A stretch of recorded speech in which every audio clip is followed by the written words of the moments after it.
Viral kisah pilu Manco, siswa SMA dulu miskin, seragam dibelikan guru, kini sukses kerja di bank ternama.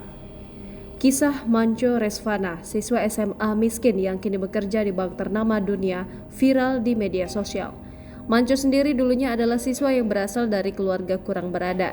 Saking sulitnya kondisi ekonomi keluarga Manco pada saat itu, dirinya sampai tak mampu membeli seragam sekolah. Namun, ada seorang guru yang baik hati dan membelikan seragam sekolah untuk Manco. Melansir dari tribunjabar.id, guru baik hati yang membelikan seragam untuk Manco itu kerap disapa dengan nama Ibu Ira. Namanya Manco, ketika baru masuk SMA, Ibu Ira membelikan dia seragam karena orang tuanya tak punya uang kala itu. Ungkap Manco dalam video. "Iya, aku dulu dibeliin sama sekolah bajunya, aku bilang mama gak ada duit," ujar Manco dikutip dari Instagram @santosoim. Kebaikan gurunya itu pun selalu diingat olehnya. Dari situ, Manco bertekad ingin mengharumkan nama baik alma maternya sampai ke tingkat nasional. Ia pun berhasil mewakili sekolahnya maju ke tingkat nasional untuk lomba Olimpiade Sains. "Aku cuma bilang aku mau serius dan antar mau bawa nama SMA ke tingkat nasional pas baru masuk.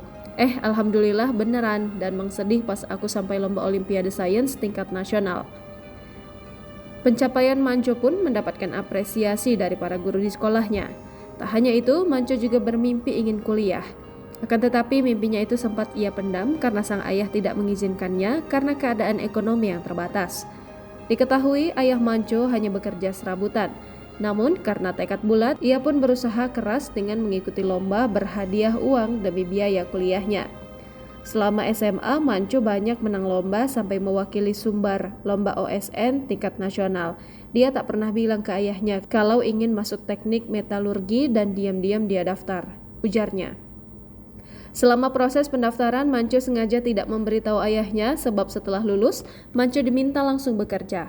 Usahanya pun berbuah manis, ia mendaftarkan kuliah di ITB jurusan teknik metalurgi. Manco berhasil masuk jurusan yang diimpikannya melalui jalur bidik misi. Setelah menerima metalurgi dengan beasiswa bidik misi, ia pun baru memberitahu ayahnya kalau ia akan ada yang menguliahkan dan dapat uang bulanan. Ungkapnya, mimpinya pun mengantarkan Manco bekerja di sebuah bank ternama dunia asal Australia, yaitu Commonwealth Bank, bagian Risk Project and Decision Management. Ia pun berhasil memperlihatkan perusahaan yang akan menjadi tempatnya di Sydney, Australia. "Kita tak bisa memilih untuk lahir seperti apa, tapi kita bisa memilih untuk tidak menyerah pada keadaan," pungkas akun @santosoim. Kisah dan unggahan Manco itu pun berhasil warganet terinspirasi. Download Tribun X sekarang, menghadirkan lokal menjadi Indonesia.